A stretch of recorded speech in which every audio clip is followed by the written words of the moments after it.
네, 본 차시에서는 건국 초기 동북 조선인의 국적과 저국가 문제와 해랑강화 마라라에 나타난 김학철의 현실 인식을 살펴보도록 하겠습니다. 네, 우선 건국 초기 동북 조선인의 국적 문제의 형성과 심화를 보도록 합시다. 이 국적 문제는 조선인의 중국 이주 초기부터 내려온 역사적 범주의 미해결 과제였습니다.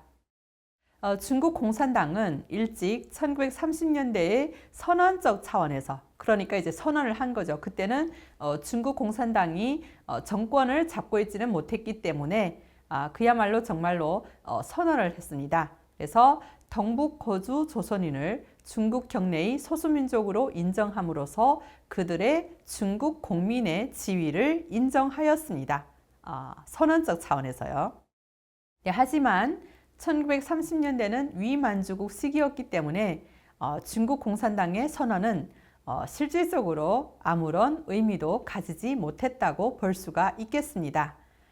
광복 직후 중국 공산당의 동북 근거지 건설에서 조선인의 국적 문제는 더는 선언적 차원의 문제가 아니라 보다 실질적인 차원의 문제로 되었습니다. 1945년 9월 중공중앙 동북국은 화북 지역에서 항전을 전개하고 있는 의용군을 제외한 동북 지역의 조선민족은 중국 경내의 소수민족으로 인정하여야 하며 한족과 동등한 권리와 의무를 향유한다고 선포하였습니다. 그러나 그에 따른 구체적인 법규가 제정되지 않아서 각 지방에서는 크고 작은 민족 문제가 연이어 발생하였습니다.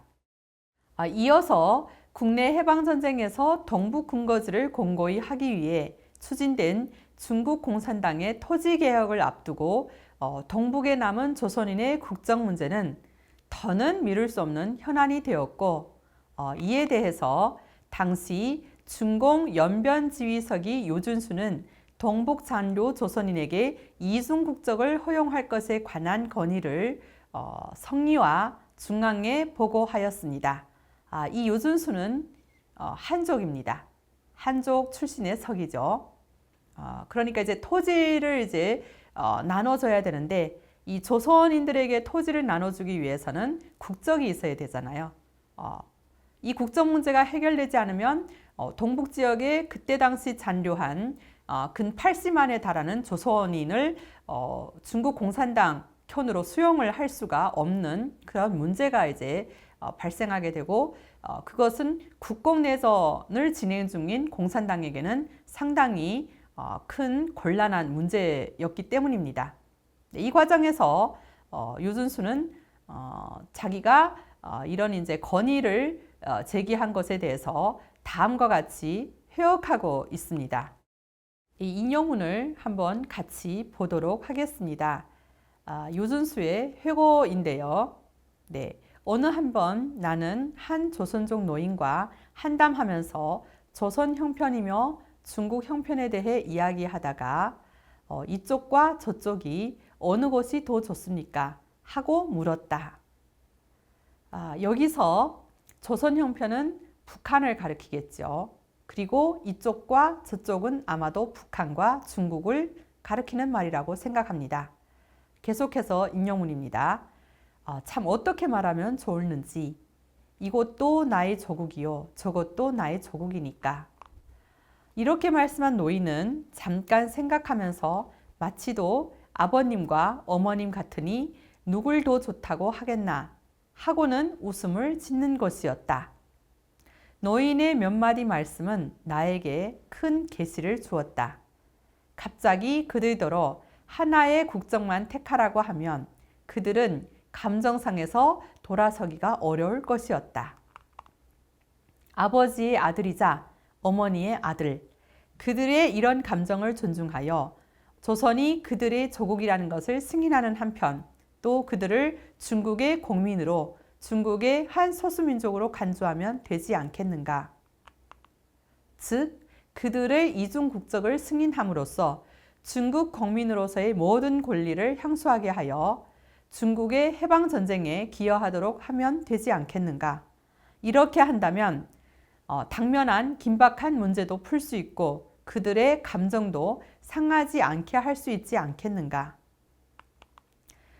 물론 지금은 두 개의 국적을 운운할 수 없지만 당시에 이렇게 처리한 것은 매우 옳았다고 생각한다. 유준수가 훗날 회고를 한 부분입니다. 그죠? 광복 직후 중국 동북의 조선족은 역사적 원인으로 조선과 혈연적으로 감정적으로 이어져 있을 수밖에 없으며 그것은 논리적 차원이 아니라 감정적 차원의 문제라는 것이죠.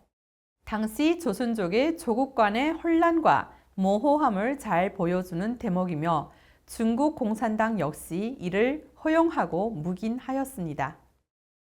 이는 당시 조선민주주의인민공화국 창건기념일에 연변에서 대표단을 파견하였다는 기사 내용 혹은 그러한 경축 활동을 기념하는 시작품, 산문작품 중에 빈번하게 등장하는 조선에 대한 조국이라는 호칭을 통해서도 볼 수가 있습니다.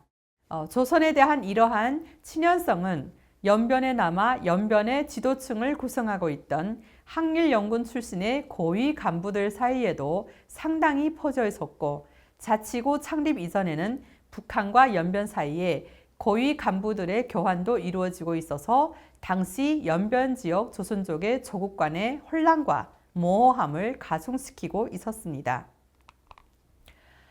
이런 특수한 상황에 근거하여 유준수는 당시 동북에서의 토지개혁이라는 긴박한 문제를 해결하고 동북 근거지를 공고히 하기 위한 대안으로 조선족에게 이중 국적을 허용할 것에 관한 건의를 중국 공산당 중앙에 제기하였습니다.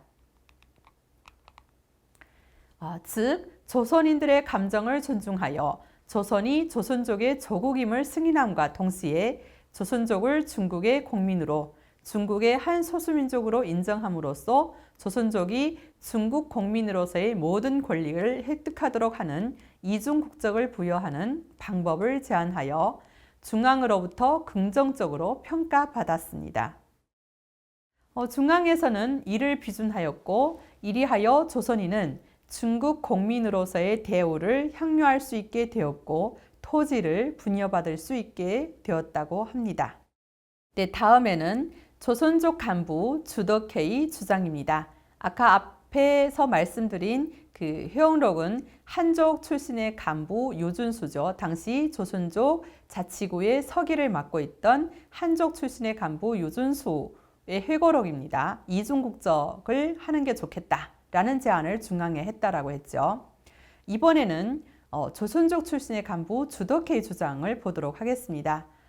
이 주덕회는 잠깐 이제 그의 경력을 잠깐만 말씀을 드린다면 그는 이제 당시 조선에서 태어나 북한에서 태어나서 연변 지역에 이주하였다가 다시 러시아로 이주했다가 또다시 이제 러시아에서 이제 살 수가 없어서 다시 북한으로 갔다가 또다시 모두 해방전이죠. 또다시 이제 해방전에 중국 화령 지역에 이제 이주를 했다가 거기에서 30년대로부터 혁명에 참가하였고 그리고 이제 나중에 중국 공산당에 이제 영도하는 이제 항일 무장 투쟁에 참가하였다가 중국 공산당의 파견으로 소련에 이제 유학을 갔다가 거기에서 바로 이제 연안으로 갑니다.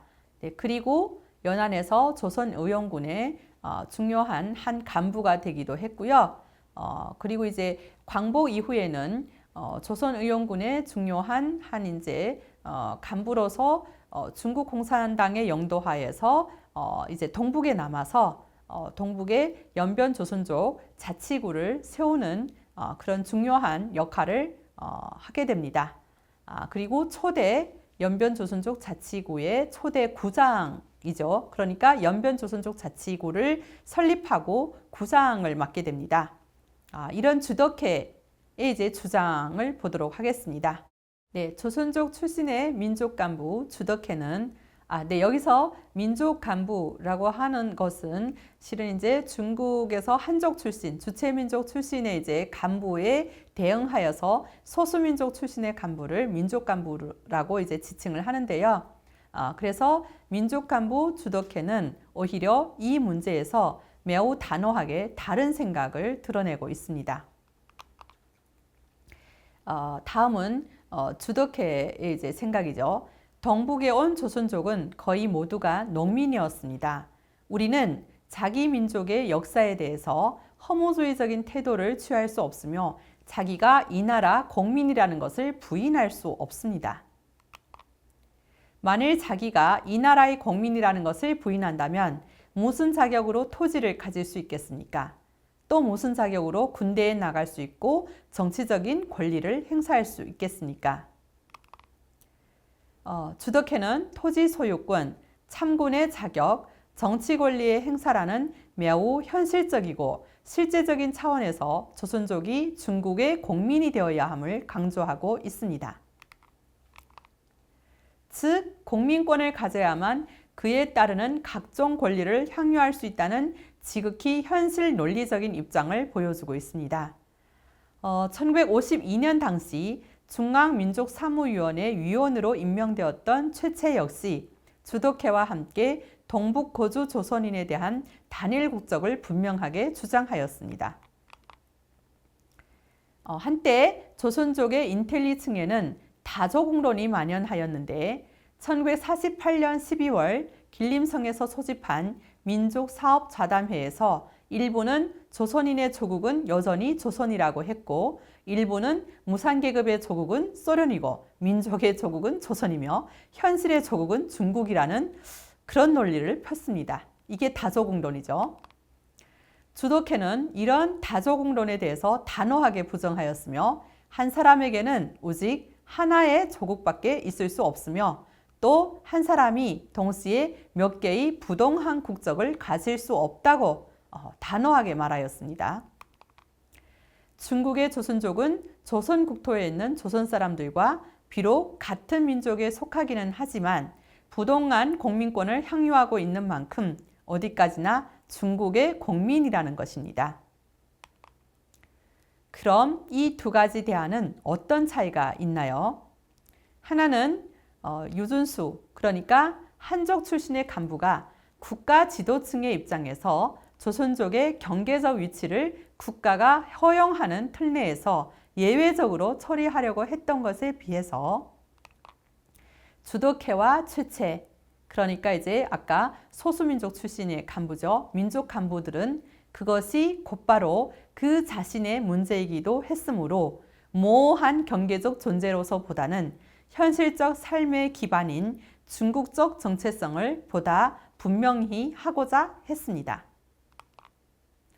이를 통해 역으로 그들은 토지 소유권, 참군과 참정의 권리, 나아가 곧 세워질 조선족 자치구의 보다 많은 자치 권리를 확보하고자 하였던 것입니다.